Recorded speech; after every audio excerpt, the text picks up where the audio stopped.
Today's Friday afternoon read aloud is one of my favorite books. This is called Looking After Lewis. It's written by Leslie Ely and Polly Dunbar, and I like to use this book because of its incredibly beautiful story and images, but also because of the way that the authors evoke that sense of student voice. So, Looking After Lewis.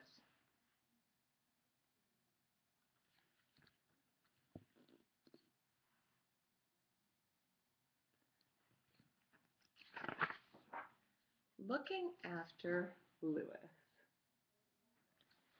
Sit this way because you'll be able to see it better.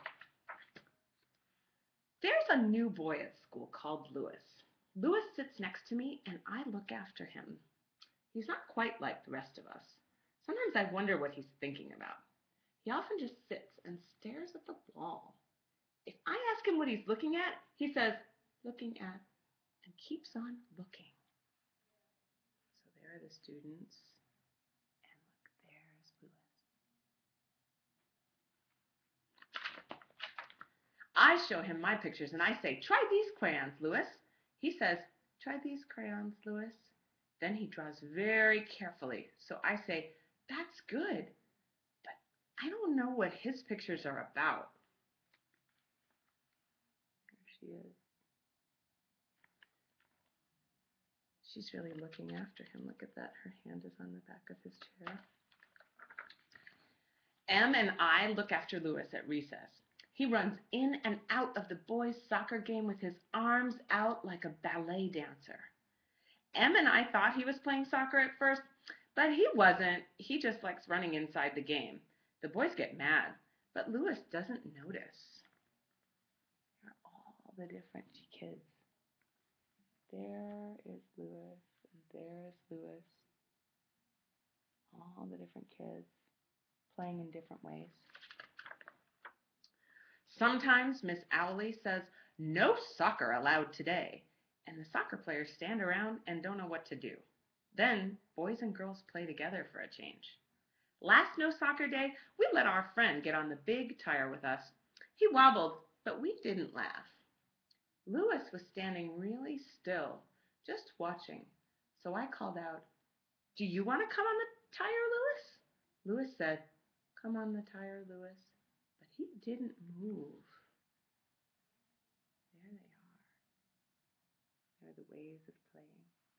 But this is pretty cool, the way that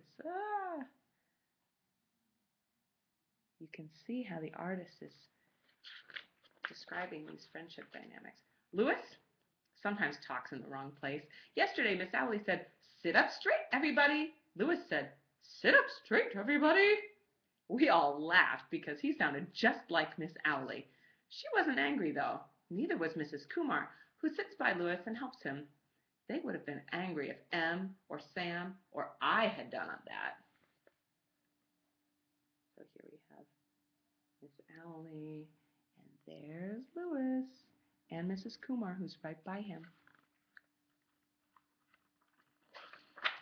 At recess this morning, Sam was showing off with his new soccer ball. Mrs. Kumar said, Sam has magic feet. Lewis watched Sam's feet closely. Sam said, do you want to play a game, Lewis? Lewis said, game, Lewis. Sam dribbled the ball all around the playground, and Lewis ran after him. Sam passed the ball to Lewis. Lewis didn't get it, but Sam kept it going, and Lewis chased it with his arms out. Other boys joined in. If Lewis's foot even touched the ball, Sam shouted, great game, Lewis! Lewis almost smiled. Look at that. Lewis drew a picture all afternoon. Every time he used a different color, he said, great game. When he'd used every color, he stopped. I said, show it to Miss Owley, and I took him to her desk.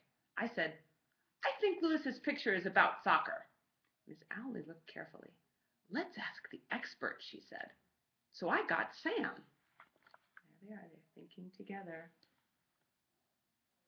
And there's Lewis saying, great game. Sam looked at Lewis's picture. Then he said, "That's the game. That's you. That's me. That's the ball." "That's the ball," Lewis said. Just then, the sun shone in. It shone through the classroom window.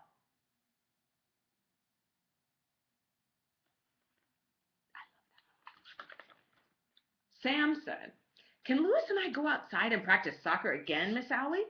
Miss Owlie's eyes crinkled up. She said, "Would you like to play soccer, Lewis?" Mrs. Kumar started to take off her apron and put on her coat. I think she knew what Lewis would say. "Play soccer, Lewis?" said Lewis. Miss Owlie smiled at Mrs. Kumar.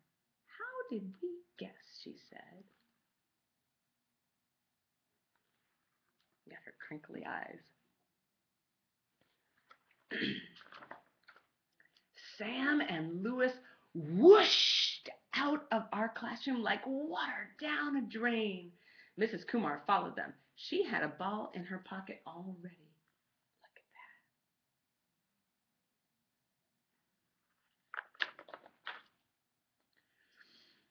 "You never let us play outside when it's not recess," I said. Mrs. Owlie was smiling, but I wasn't, not even a little bit. I put my hands on my hips. "Sam and Lewis are lucky ducks today, Miss Owlie," I said. Miss Owlie's eyes twinkled, and she got dimples in both cheeks. "So they are," she whispered. "What do you think about it?"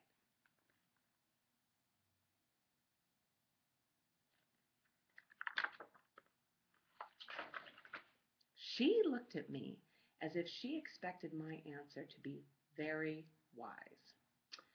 So I thought extra hard before I whispered back, "I think we're allowed to break rules for special people."